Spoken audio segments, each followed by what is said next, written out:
ಅರಕಲಗೂಡಿನಲ್ಲಿ ಭೂ ಸುರಕ್ಷಾ ಯೋಜನೆಗೆ ಚಾಲನೆ ನೀಡಿದ ತಹಶೀಲ್ದಾರ್ ಮಲ್ಲಿಕಾರ್ಜುನ್. ತ್ವರಿತ ಸರಳ ಆಡಳಿತ, ತಿದ್ದಲು ಕಳೆಯಲು ಅಸಾಧ್ಯ ಎಂದ ತಹಶೀಲ್ದಾರ್. ಭೂ ಸುರಕ್ಷಾ ಯೋಜನೆ ರೈತರ ಕೈಗೆ ಶಕ್ತಿ ಎಂದ ತಹಶೀಲ್ದಾರ್.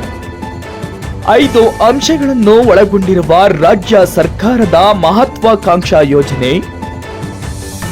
ನ್ಯೂಸ್ 5 ಸುದ್ದಿವಾಹಿನಿಗೆ ಸಂಪೂರ್ಣ ಮಾಹಿತಿ ಕೊಟ್ಟ ತಹಶೀಲ್ದಾರ್ ಮಲ್ಲಿಕಾರ್ಜುನ್.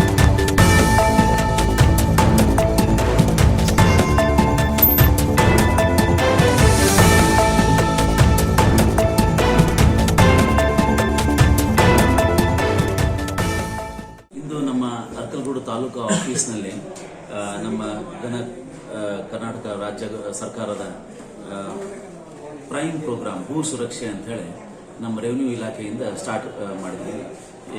ಇಂದು ನಮ್ಮ ಆಫೀಸಲ್ಲಿ ಸನ್ಮಾನ್ಯ ಶಾಸಕರು ಹಾಗೂ ಮಾಜಿ ಮಂತ್ರಿಗಳು ಮಂಜು ಸರ್ ಅವರು ಬರಬೇಕಿತ್ತು. ಅವರ ಅನಾರೋಗ್ಯದಿಂದ ಇವತ್ತು ಬರಲಿಲ್ಲ. ಸೊ ಅವರ ಅನುಪಸ್ಥಿತಿಯಲ್ಲಿ ನಾವು ಗಣಕೀಕರಣ ಭೂ ಸುರಕ್ಷಾ ಪ್ರಾಜೆಕ್ಟನ್ನು ಇನಾಗ್ರೇಟ್ ಮಾಡಿದ್ವಿ. ಆ ಭೂ ಸುರಕ್ಷಾ ಪ್ರೋಗ್ರಾಮ್ ಏನಂದರೆ, ನಮ್ಮ ತಾಲೂಕು ರೆಕಾರ್ಡ್ ಆಫೀಸಲ್ಲಿ ಏನಿದೆ ಅವುದ ಎಲ್ಲವನ್ನು ಗಣಕೀಕರಿಸುವುದು.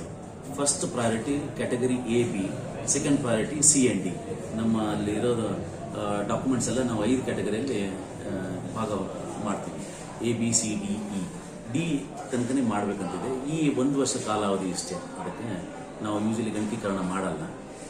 ಯಾವುದಾದ್ರೂ ಇದ್ದರೆ ಅದಕ್ಕೆ ಅಪ್ಗ್ರೇಡ್ ಮಾಡಿ ನಾವು ಡಿಯಲ್ಲಿ ಇಟ್ಟು ಇದು ಮಾಡ್ತೀವಿ. ಸೊ ಈ ಪ್ರೋಗ್ರಾಮ್ನ ಮೇನ್ ಉದ್ದೇಶ ಅಂದರೆ ತ್ವರಿತ ಮತ್ತು ಸರಳ ಆಡಳಿತ.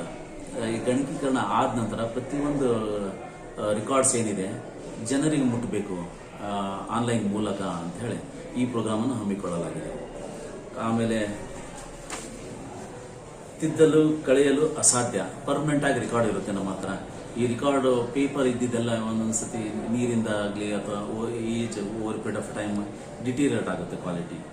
ಮತ್ತು ತಂತ್ರಜ್ಞಾನದಿಂದ ನಿಮ್ಮ ಕೈಗೆ ಶಕ್ತಿ. ಪ್ರತಿ ನಾಗರಿಕರಿಗೂ ಪ್ರೋಗ್ರಾಮ್ ಆದ ನಂತರ ಅವ್ರ ಡಾಕ್ಯುಮೆಂಟ್ ಅವರೇ ನೋಡೋದು. ಈಗ ಬೇರೆ ಆಫೀಸಲ್ಲಿ ನಾವು ಈ ಖಾತಾ ನೋಡ್ಬೋದು ಆನ್ಲೈನಲ್ಲಿ, ನಮ್ಮ RTC ನೋಡ್ಬೋದು ಆನ್ಲೈನಲ್ಲಿ. ಇದೇ ರೀತಿ ಅವರ ಸರ್ವೆ ನಂಬರ್ ಬಗ್ಗೆ ಇರೋ ಡಾಕ್ಯುಮೆಂಟ್ ಎಲ್ಲ ಅವರು ಅಕ್ಸೆಸ್ ಮಾಡಬಹುದು.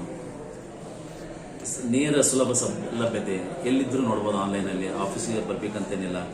ದಾಖಲೆಗಳು ಸುಭದ್ರ ಹಾಗೂ ಶಾಶ್ವತವಾಗಿರುತ್ತೆ. ಸೊ ಈ 5 ಅಂಶಗಳನ್ನು ಒಳಗೊಂಡಿದ್ದ ಈ ಭೂ ಸುರಕ್ಷಾ ಪ್ರೋಗ್ರಾಮ್ ಅರಕಲಗೂಡು ತಾಲೂಕು ಆಫೀಸಲ್ಲಿ ಸ್ಟಾರ್ಟ್ ಆಯಿತು. ಈಗ 6 ಕಂಪ್ಯೂಟರ್ 3 ಸ್ಕ್ಯಾನರ್ ಇಂದ ಸ್ಟಾರ್ಟ್ ಮಾಡಿದ್ದೀವಿ. ಸೊ ಇದನ್ನು ತ್ವರಿತವಾಗಿ ಮುಗಿಸಬೇಕೆಂದು ನಮ್ಮೆಲ್ಲರ ಆಸೆ.